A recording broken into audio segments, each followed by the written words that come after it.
Alright, so yesterday we had started with chapter antidepressants or antidepressant drugs, which are meant to be used for the treatment of depression, which is one of the affective disorder coming under psychiatric conditions. So we had seen the definition, the classification, and we had also started with the second class. The first class also we have seen reversible inhibitors of MAO A. Okay, and the second one, that is TCAs, we had started. We have completed the pharmacological actions.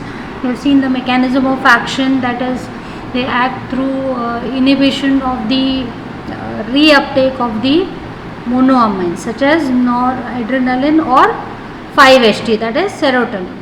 Okay, so certain drugs inhibit the reuptake of both, and certain drugs inhibit the reuptake of noradrenaline. Okay, so by inhibiting this reuptake, they make these monoamines available in their cleft, where they actually act on to their effector organs. So they remain there for a longer period of time, so their action is potentiated by the TCS.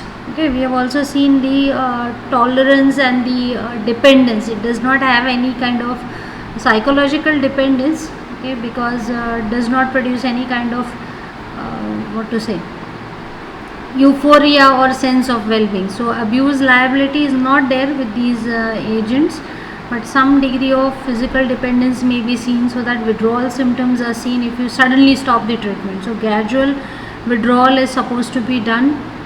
Okay, then we have also seen the pharmacokinetics. Their absorption is not very well, okay, or not very fast, highly bound to plasma proteins, and they show us typical phenomenon, that is therapeutic window phenomenon. So most of the agents, they show activity when the plasma concentration is maintained within a particular range. Okay, and not only that, there are several variations also. That is, the same plasma concentration may not be attained in all the individuals. So there are inter-individual variations also. So lot of kinetic variations are seen. Metabolism, we have seen that certain drugs also produce the active metabolite, whereas certain do not generate any active metabolite. Okay, so several processes may be involved: demethylation, oxidation. So CYP enzymes come into picture during their metabolic processes, 3A, 4, and all those. Okay, so interaction chances are there with these agents. Okay, then coming to the next part, that is the adverse effects. Okay, so most of the actions we have already seen under the pharmacological actions also. We have seen that these drugs act on the ANS. They have anticholinergic properties. Okay, so we have seen that TCAs, apart from inhibiting the reuptake of your noradrenaline and 5-HT, they also interact with several other types of receptors, like cholinergic receptor, muscarinic receptor, then alpha receptors, D2 receptors, histaminic receptors. Okay, so because of their interference with the other receptors, and they generally block all these receptors. Okay, so because of these properties, they generally produce many types of side effects. Okay, so many unwanted effects are produced by these TCAs. That's the major limitation with the use of TCAs. Okay, so coming to the adverse effects, the first one is because of its anticholinergic property. They have anti-muscarinic property, so because of this, all the anticholinergic side effects can be precipitated, like dryness of mouth. Okay, anticholinergic effects meaning the secretions will be reduced from most of the glands in the body. Okay, motility also will be affected. So side effects like dryness of mouth, bad taste, then the constipation, epigastric distress. Okay, that is inconvenient feeling in your stomach region. Then the urinary retention may be seen. Especially this urinary retention is more problematic in the elderly males, or in those whom already the prostate gland is enlarged. Okay, already we have seen that normally prostate gland size go on increasing as the age progresses. Okay, so in elderly individuals, or in whom prostate gland is enlarged, in such individuals, these drugs can create a problem of urinary retention. Already they have problem with urinary retention, and that condition will be worsened with these TCS. Then blurring of vision may be seen because secretions in the eye also will be reduced. Palpitation, that is increase in the heart rate, will be seen, so that you will be able to feel it if you put your hand on the chest. Okay, so all these are because of the anticholinergic action. Then apart from this, certain CNS effects also, adverse effects are also seen, that is sedation may be produced. Not all TCAs are highly sedative, but certain agents are more sedating and certain agents are less sedating. We have seen that accordingly they are preferred for different the conditions of depression. Okay, so sedation, no doubt it is one of the adverse effect, because we do not want it over here. We do not want the patient to go to sleep over here. Okay, so sedation is a drawback over here. Mental confusion may be produced and weakness. Okay, so these are the limitations. These are the CNS side effects which may be precipitated. Apart from that, TCAs also increase the appetite. Okay, so eating, the tendency to eat will increase, appetite will be increased. So because of increase in the amount of food intake, the person may show weight gain also. So this is a major problem with most of the TCAs. Okay, and certain other antidepressants also, trazodone. But these side effects, these are not seen with these SSRIs and SNRIs, the upcoming classes. So they don't show these adverse effect. Okay, then apart from that, certain patients, they also may switch over to dysphoric agitated state. Okay, so dysphoric agitated state means dysphoria meaning a feeling of dissatisfaction will be seen. Agitation is one of these symptoms which may be seen over here. Okay, so mental agitation, physical agitation will be seen, or even the person may switch over to mania, or mania may also be precipitated. Okay, so this is a major drawback with the TCAs, especially this is seen at higher doses. Okay, then apart from that, other side effects include sweating. Okay, then fine tremors may be precipitated, that is your extremities, the fingers, they may shake. Okay, so fine tremors or even sweating may be increased. Then one more major drawback is the seizure threshold is lowered. Okay, so that the epileptic attacks may be precipitated, especially this is true in small children. So as far as possible, you are supposed to avoid these drugs in small children, and if at all the person is already suffering from epilepsy, then these drugs are contraindicated, because epileptic attacks can be precipitated. Apart from that, postural hypotension also can be precipitated. This is more common in the elderly patient. Then even the conduction defects may also be precipitated. We have already seen under that CVS actions. So cardiac arrhythmias may be precipitated. So this is through more if the person is suffering already from some kind of cardiovascular condition. Say for example, if the patient is already suffering from ischemic heart disease, then there are more chances of precipitation of the arrhythmias, and sudden death may also occur. Okay, so this is a contraindication. These TCAs are contraindicated in patients who are suffering from some kind of cardiovascular disorder, conduction defect, or ischemic heart disease. Apart from that, hypersensitivity reactions are also seen, like rashes or jaundice, or in certain cases, like say for example with mianserin. Okay, so hepatotoxicity may also be precipitated, that is, it can be toxic to your liver also. Okay, then apart from that, sexual distress also is produced, that is, there is a delay or interference with the penile erection. Okay, during a sexual intercourse, the penile erection may not take place appropriately, or it may get delayed, or even the ejaculation may also get delayed, or orgasm. Okay, so the sexual drive also may get abolished with the TCS. Then coming to the next part, that is acute poisoning. Okay, so far we have seen the adverse effects. Now coming to the acute poisoning.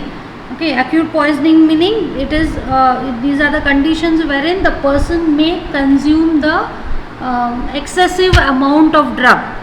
Okay, like say for example, these drugs are given to the depressed patients, and in depression we have seen the most prominent feature is the suicidal tendencies. So the person who goes into depression has the tendency to commit the suicide. They have such kind of thoughts come to their minds. Okay, so such individuals may tend to consume more number of doses in order to commit suicide.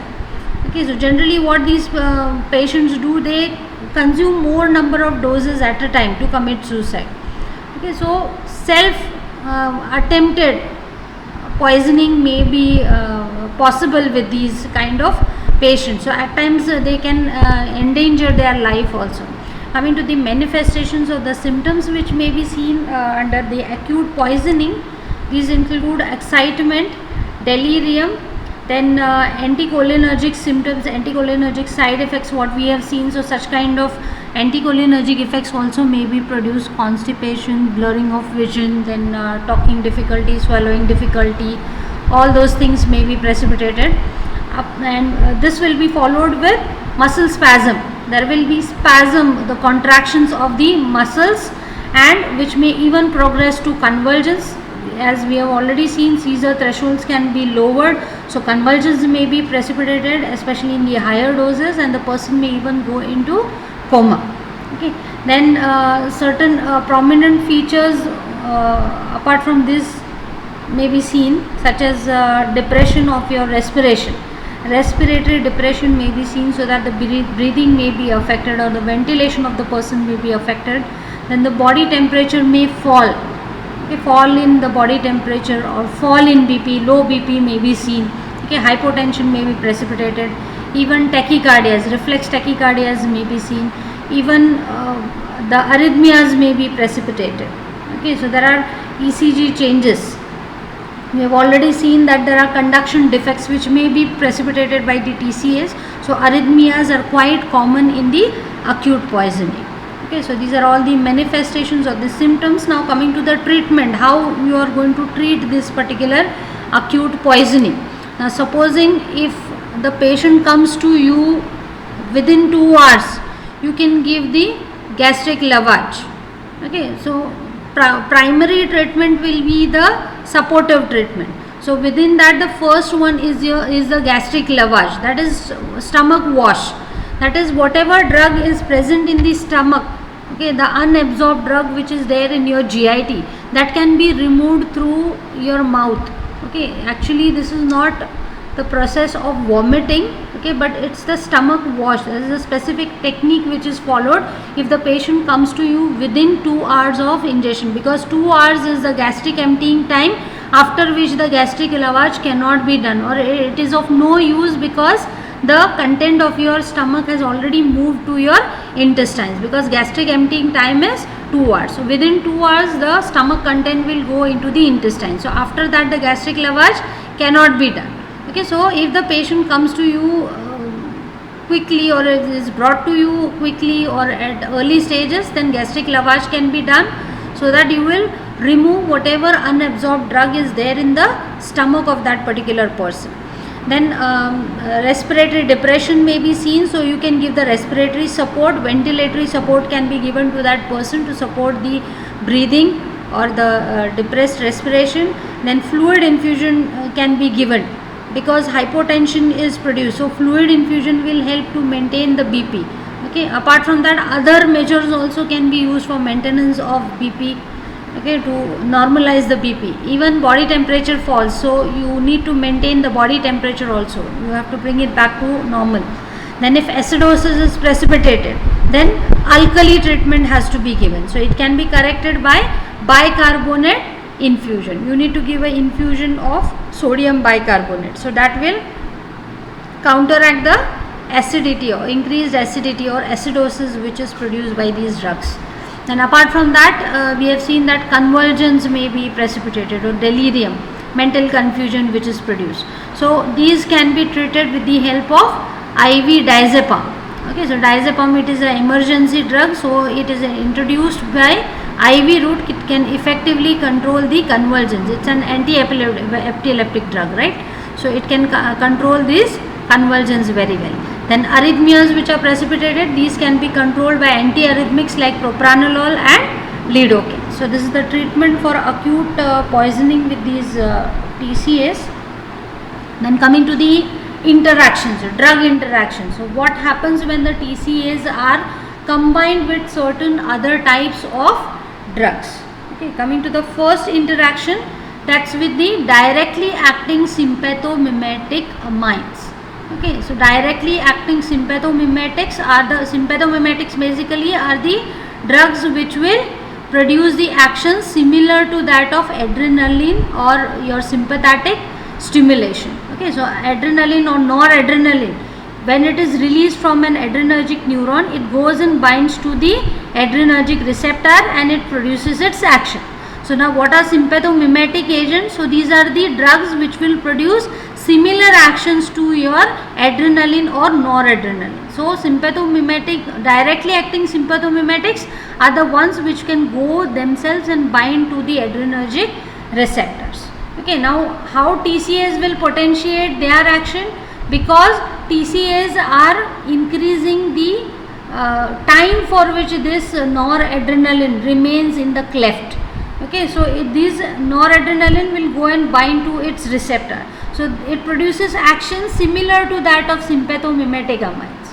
Okay, so these drugs may be found in your normal cold or asthma remedies. So it's better to avoid such kind of formulations along with the TCAs. Otherwise, TCAs will potentiate their action and overdose actions may be precipitated. So also adrenaline containing local anesthetic also should be avoided along with the TCAs. Okay, we have seen that adrenaline or the vasoconstrictor is sometimes added to the local anesthetic injection. So such kind of injections also should be avoided along with the TCAs.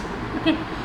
Then the next interaction is with the indirectly acting sympathomimetic agents, okay, like ephedrine and tyramine. Okay, now these are also sympathomimetic agents, but they act a little bit in a different way. These are indirectly acting sympathomimetics. That is, unlike directly acting sympathomimetics, these drugs will themselves go and bind to the adrenergic receptor, whereas indirectly acting sympathomimetics, we have already seen that they increase the release of your transmitters. Adrenaline and noradrenaline, they are released from their storage vesicles. Okay, so they are released in the cleft, and in turn these adrenaline and noradrenaline will go and bind to the receptors. Themselves, these drugs will not go and bind to the receptor, unlike your directly acting sympathomimetic agents. Now, why TCAs attenuate? Attenuation meaning to reduce the action of these indirectly acting sympathomimetics. That's because TCAs, they inhibit the reuptake. Okay, their mechanism of action we have seen. TCAs inhibit the reuptake of this noradrenaline so that the stores of the noradrenaline will be depleted. Okay, and how indirectly acting sympathomimetics act? They act by producing the release. So what TCAs are doing? They are reducing the stores of noradrenaline over here, because that noradrenaline is remaining in the cleft for a longer period of time. So ultimately it will result in little bit depletion of the stores of the noradrenaline. So that's why when indirectly acting sympathomimetics are given, they do not have much noradrenaline stored for them to produce the release of this noradrenaline which is stored. That's how attenuation of action of the indirectly acting sympathomimetic agents is produced. So as far as possible, these should not be combined with each other. Then TCAs, next interaction, TCAs potentiate the CNS depressants such as your alcohols or antihistaminics. These have CNS depressant property.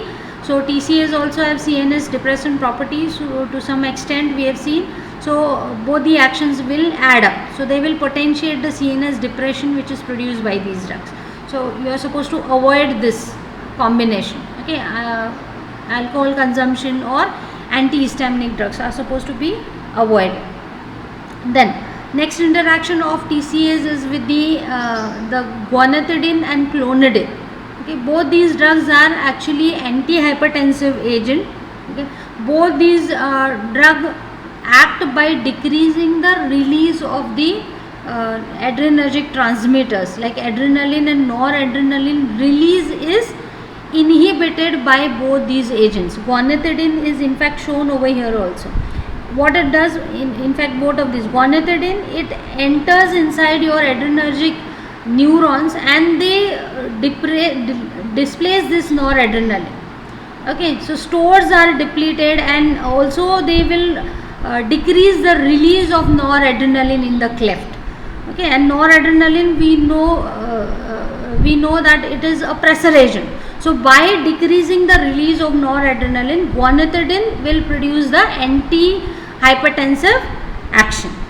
Okay, apart from that, clonidine actually acts on the central alpha 2 receptors. Okay, so that the release of the noradrenaline is inhibited again.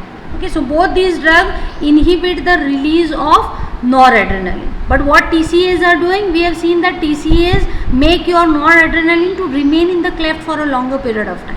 So it will oppose the actions of both these drugs. So these drugs, when combined with TCAs, they will not produce any antihypertensive action. Their antihypertensive action will be abolished by the TCAs. So both should not be combined with each other.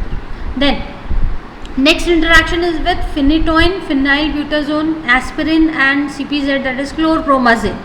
Okay, all of these are highly bound to plasma proteins. And also we have seen in the kinetics with your TCAs are also highly bound to the plasma proteins, right? So when TCAs are combined with any of these drugs have more affinity for plasma protein binding. Okay, so these are highly plasma protein bound drugs. So when these are combined with TCAs, these drugs can displace the TCAs from their binding site. Okay, and we have seen that in the basics we have seen that the bound form is actually not available for the action. Okay, so whatever drug, it may be any drug, so whatever drug remains bound to your plasma proteins or whatever drug is bound to your tissue proteins, actually it is not available for the action. Okay, it is rather the free form which is found in the blood, which is available to cross the membrane and which is available for the action. Okay, and both this bound form and the free form is in equilibrium with each other. So a specific amount of drug will remain in the free form for those drugs which show plasma protein binding. But what these drugs are doing, these are displacing the TCAs from plasma protein binding side. So whatever TCAs was bound to plasma protein, that will be set free. Instead these drugs will go and bind to that binding side. So what will happen to the free form of the TCAs? Free form of the TCAs will increase. Okay, and because of that sudden increase in the free form of the TCAs, toxicity of TCAs may be precipitated. Already we have seen that the TCAs produce a lot of side effects. Okay, even at the therapeutic doses. So when it is combined with such drugs which have highly plasma protein binding property, so they will start displacing the TCAs from the binding side. More free form of the TCAs will be available and it will start producing the toxic effects. Then apart from that, phenobarbital, it also interacts with TCAs. It induces as well as inhibits the imipramine metabolism. Imipramine is one of the TCA. Okay, so it induces as well as inhibits the metabolism of the imipramine. So this is a complicated kind of interaction. You will never know what will happen to the amount of this imipramine, whether it will increase or whether it will decrease. Okay, then next interaction is with the carbamazepine and other enzyme inducers. Okay, so these drugs will enhance the metabolism of the TCAs. So whichever TCAs generate the active metabolite, their activation will be enhanced, and whatever TCAs gets inactivated, their inactivation will be enhanced. So they will not show effectiveness. So accordingly it will interact with the TCAs. Then next interaction is with the SSRIs, selective serotonin reuptake inhibitors, which is the next class. So these drugs inhibit the metabolism of several drugs. Along with that, they also inhibit the metabolism of the TCAs. So the TCAs will not get metabolized appropriately, so their levels in the blood will remain high and they may increase, and it may result in the dangerous toxicities of the TCAs when both these are combined, SSRIs and TCAs. Okay. Then another interaction is because of their anticholinergic property. We have seen that TCAs have the anticholinergic property. So because of their anticholinergic property, they will decrease the GI motility. So the movement of the content from the stomach into the intestine will be delayed. Okay, that is TCAs delay the gastric emptying. Okay, so the contents will not move from the stomach into the intestine appropriately or at a normal rate.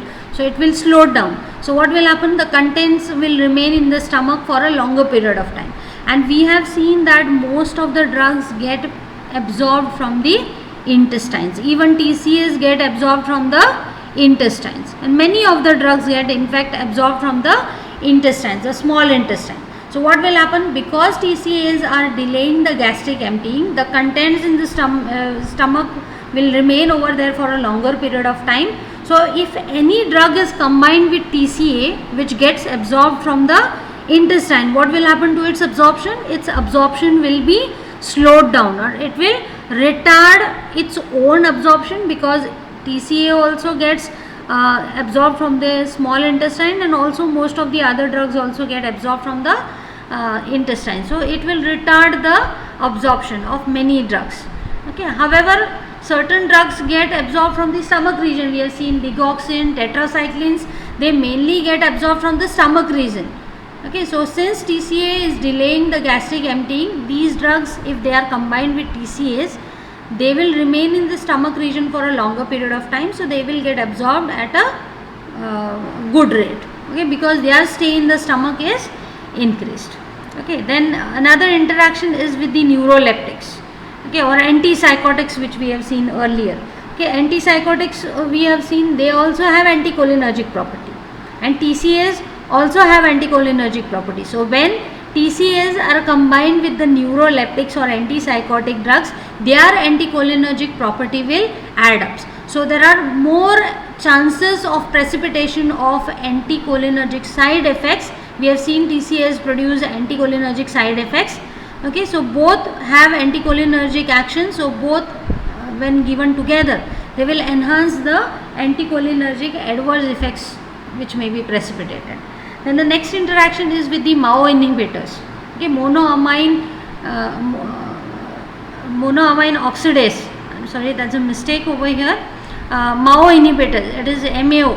Okay, MAO inhibitors, when they are combined with the TCAs, okay, there are chances of interaction, because MAO enzyme inhibits the metabolism of the catecholamines we have seen, and TCAs they inhibit the reuptake, so that the catecholamines remain in the cleft for a longer period of time. So when both are combined together, they will enhance the action of your monoamines, and there can be dangerous hypertensive crisis, because these catecholamines, they have tendency to produce the increase in the blood pressure. They are pressure agents. So dangerous hypertensive crisis can be precipitated if both of these are combined together. Okay, then few points about amoxapine has been discussed over here.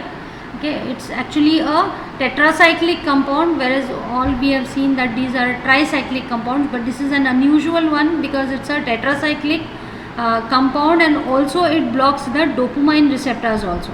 D2 receptors also can be blocked by this particular agent. Actually, it is it is related to this loxapine, which is an antipsychotic drug. So because of its D2 blocking action, this drug amoxapine also has antipsychotic property also. No doubt it has antidepressant action because it inhibits the noradrenaline reuptake, and also because of the D2 blocking property, it has the neuroleptic property also, that is antipsychotic property also is seen. So it's an added advantage. It has both the properties, antidepressant as well as antipsychotic. So this can be given in patients with psychotic depression. However, because of the D2 blocking properties, extrapyramidal side effects can be produced. Okay, so that's a limitation, and also in overdose, seizures can be precipitated. Next drug is reboxetine. Now this particular is a recent drug which was introduced. It is more selective towards the blocking of the noradrenaline as compared to the blockage of the reuptake of 5-HT. Okay, so also the added advantage is that it has minimum anti-muscarinic and sedative action. So side effects tendencies are low with these particular agents. So these are quite safer even in overdose also. The usual side effects which are seen with these drugs include mild symptoms like insomnia, palpitation, dryness of mouth, then constipation, sexual distress and urinary symptoms. Then coming to the next class, this finishes the TCAs. Coming to the next class, that is selective serotonin reuptake inhibitors, or these are popularly known as SSRIs. Now, why there was a need for a new class of drug? That's because TCA had so many limitations. Okay, so the major limitations of TCAs, some of these are quoted over here. Frequent anticholinergic, cardiovascular and neurological side effects we have already seen. Then low safety margin, okay, hazardous in overdose. Even in therapeutic doses also there are so many side effects which were precipitated. Fatalities, death may also occur in overdose especially. Then there is a lag time of 2 to 3 weeks. We have seen under the actions that the antidepressant action do not develop very quickly. It takes a time for it to develop the antidepressant action, because it sets up certain events which takes for about 2 to 3 weeks time for it to show the antidepressant action. So that's a major drawback. Other drawback is that the certain patients may not respond to these TCAs appropriately, or some patients do not respond at all. They do not show any therapeutic benefits from the TCAs. So for that matter, search for new class had continued, and this class has come into picture, which has added advantage over the TCAs. So they have improved tolerability, okay, both in therapeutic as well as in overdose. So adverse effects tendencies are low, okay, so that's why these drugs have become the first line treatment in the depression. They are used in several other conditions also, like anxieties, phobias, obsessive compulsive disorders and all. Then other advantages include they produce little or no sedation. We have seen that TCAs have sedative property.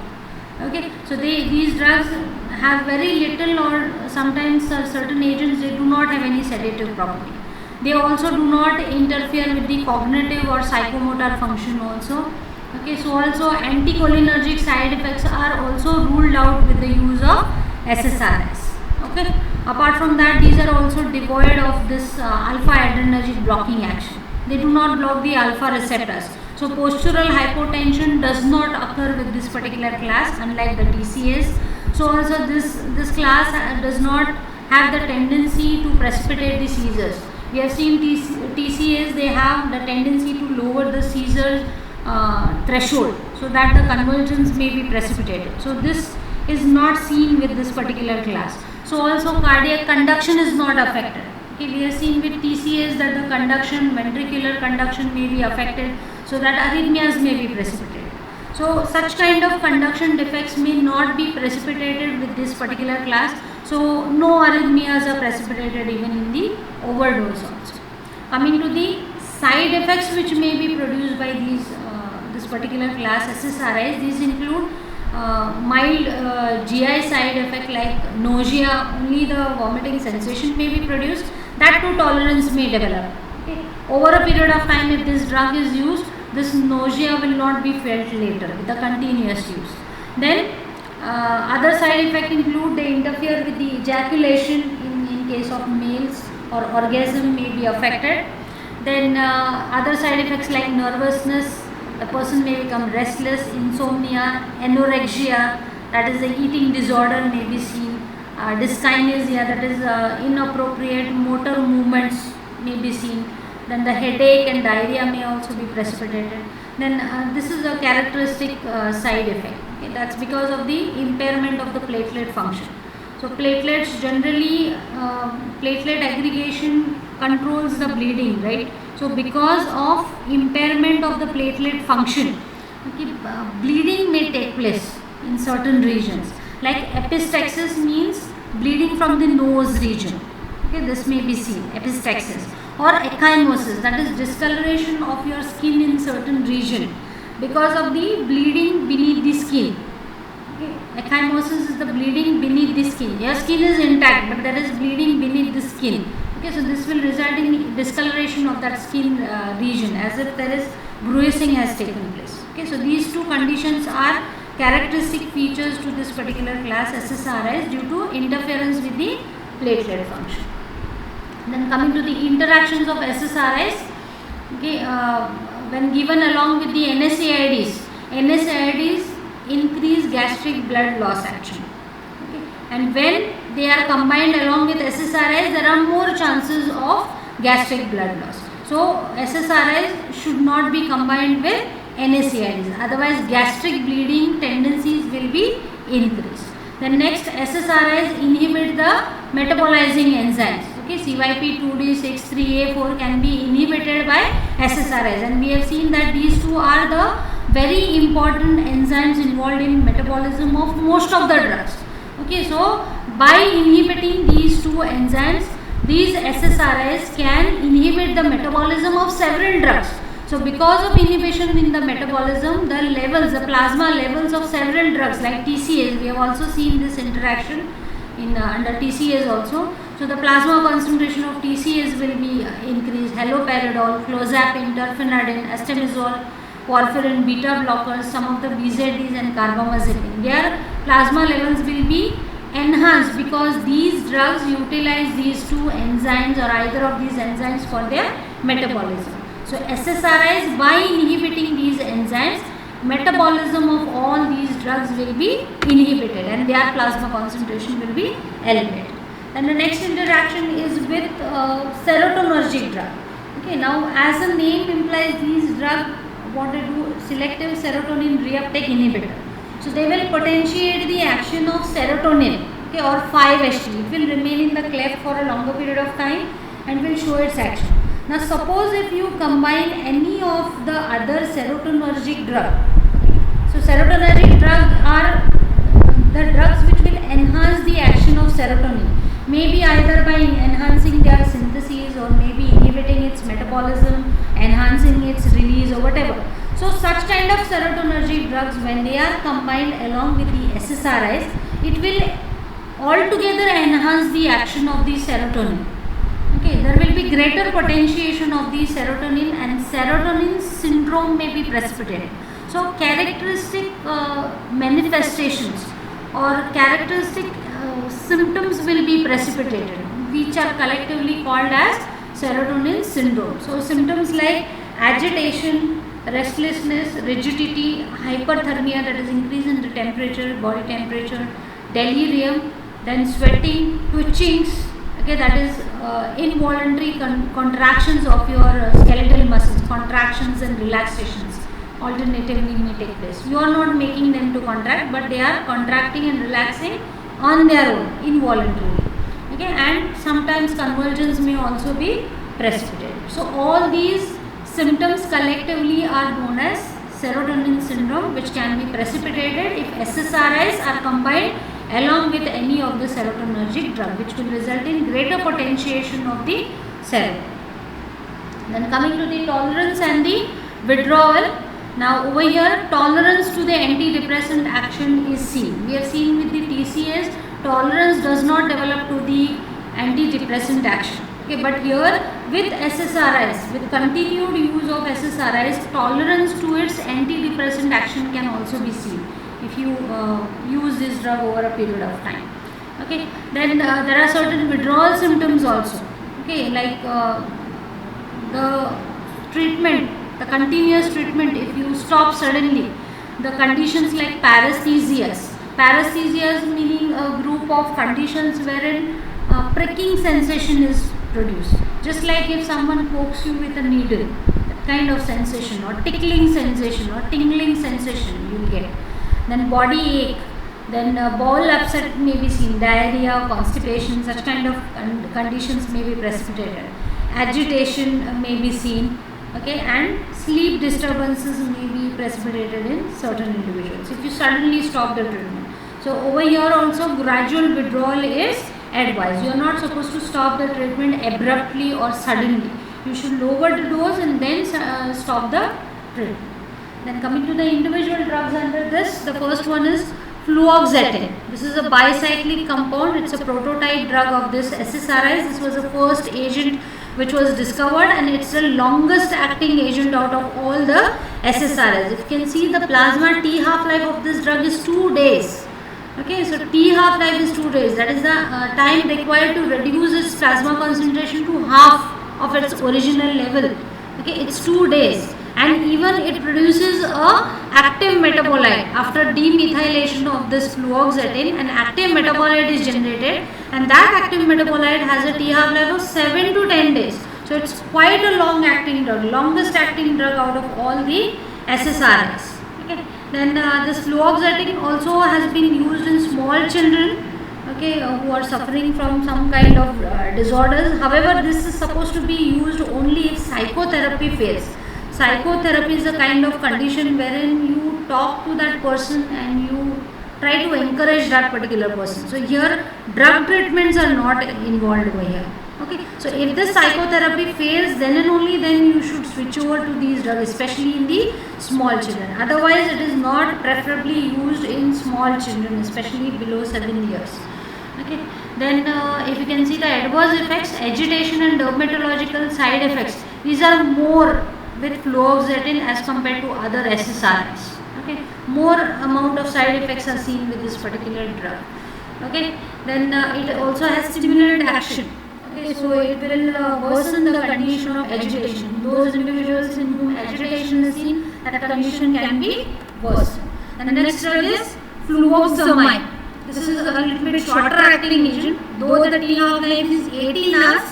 When you compare it to the earlier drug, fluoxetine, okay, here the T half life is 2 days, but here it is just 18 hours. So comparatively, it is a shorter acting SSRIs, but here active metabolite is not generated. Okay, no active metabolite is generated. Then the side effects, these include nausea, dyspepsia, that is indigestion, flatulence, that is passage of gases, then nervousness, and certain withdrawal symptoms also may be precipitated. The next drug is depoxetine. Now this drug depoxetine, actually it is preferably used for some kind of gynecological disorder, like supposing if there is premature ejaculation during a sexual intercourse. So to delay that premature ejaculation, this depoxetine has been utilized. So it is administered just 1 hour before the sexual intercourse. It is used specifically for this purpose. Side effects include nausea, vomiting, loose motions, then headache, dizziness, and occasionally insomnia may also be precipitated. Next drug is paroxetine. This is another short-acting SSRI because the T half life is 20 hours, and it also does not produce any active metabolite. No active metabolite is generated. Side effects include GI, gastric side effects are more. Okay, that is bowel upset may be more, or nausea, vomiting will be more with this particular agent. Sexual distress may be seen, agitation, or even discontinuation reaction. That is, withdrawal symptoms are also seen at a higher rate as compared to the other SSRIs. Next drug is sertraline.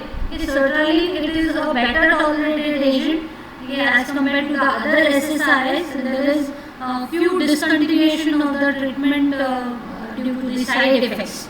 This particular drug also is preferably promoted for juvenile depression. That is depression which is seen in the younger individuals. So it is specifically used for also anxiety and post-traumatic stress disorder also. That is the stress which may be precipitated after some kind of traumatic condition, like say if you have experienced some kind of trauma because which has disturbed your mind. So such conditions, this particular sertraline is also used. Then interactions with CYP enzymes is less likely with this particular individual. And the plasma T half life is 26 hours, so it is quite longer, and even an active metabolite is generated which is having still longer T half life. Even it is more than the actual drug also, sertraline also. And the next drug is citalopram. Citalopram, again, it has lower tendency to produce interactions just like your earlier drug sertraline. Similarly, citalopram also does not interact with the other drugs. The T half life is even longer with this drug, 33 hours. But the difference is that active metabolite is not generated over here. But citalopram is supposed to be administered very carefully because because in overdose deaths are on record. So as far as possible, you should be cautious while administering these drugs to the severely ill patient who may attempt the suicide. Okay, so it can be dangerous. The person may even die due to the overdosage. Okay. Whereas apart from depression, these drugs are also preferred for mood disorders in premenstrual syndrome. Okay, so premenstrual syndrome means the mood swings or the changes in the behavior which may take place in the females just before the menses or menstrual cycle. Okay. So their menstruation, it begins. So before that, there may be some kind of mental stress which they may suffer, or behavioral changes or mood swings which may be produced. So for such condition also citalopram is used. And the next drug is escitalopram. This is actually an active S enantiomer of citalopram. And this is better in the sense that it is more potent. It is effective at half the dose. That means it is twice as potent as citalopram. Other properties are similar, but side effects are less. So it is safer as compared to citalopram. So compared to citalopram, escitalopram is preferred. And coming to the other uses of SSRIs, we have seen that mainly SSRIs, they are used as antidepressants. But apart from being used as antidepressants, these SSRIs are also used for obsessive compulsive disorder, panic disorder, when the person is afraid of some, or has a fear of some situation, okay, specifically in presence of people, even social phobia, okay, especially which is seen in the presence of other people. They fear if someone sees them, they are afraid of social behavior. Okay, so apart from that, eating disorder. So here the person may either eat less or more. That's actually a psychological disorder. Okay, so the person may not eat appropriately. Either they may overeat or they may eat less. So again, they may suffer from some kind of physical illness because of this. Then premenstrual dysphoric disorder, which we have seen earlier. Okay, then post-traumatic stress disorder. So for this condition also SSRIs are being used. Apart from that, they are also being used for anxiety disorders or body dysmorphic disorder. So here the person is concerned about some defects or flaws in the body or in their figure. So such conditions can also be treated with these SSRIs. Then compulsive buying. So here the person has a tendency to buy things which are actually not required. They tend to go to shopping just because of some psychological condition. Actually, they are not in need of those things, but just they go on buying or shopping. Then kleptomania. Kleptomania is a condition wherein the person has a tendency to steal things. Okay, they are not stealing it or robbing something. Okay, they are not doing it purposefully, but it's because of their mental state which is happening. Apart from that, these drugs also will result in elevation of the mood and increased work capacity in patients who in their post-myocardial infarction period. Okay, those patients who have suffered from myocardial infarction. So in them, in the later periods, they may elevate the mood or increase the work capacity. Even in those patients who are suffering from some kind of chronic somatic illness. So we have already seen that depression could be a part of some kind of physical illness also. Okay, so in such conditions also these SSRIs will help in improving the mood.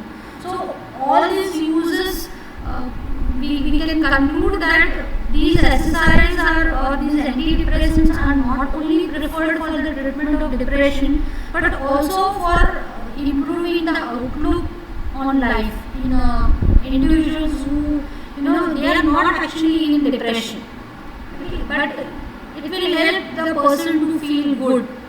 Okay, so these are also preferably used in non-depressed persons also. Okay, nowadays people talk about this depression at such a great speed that the condition actually they are suffering from may not be depression actually. Depression is a condition wherein the person's mental health is severely affected. But nowadays what people have the tendency, even if small things happen in their life, if they don't succeed in some certain situations, certain neglect also will put them into depression. They will act as if something big has happened to them, when actually it is not that serious.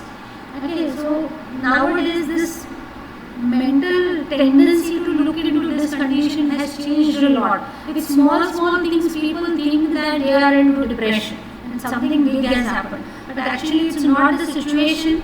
Okay, only thing is you should know how to tackle life, how to tackle the situation in your life. That's very important.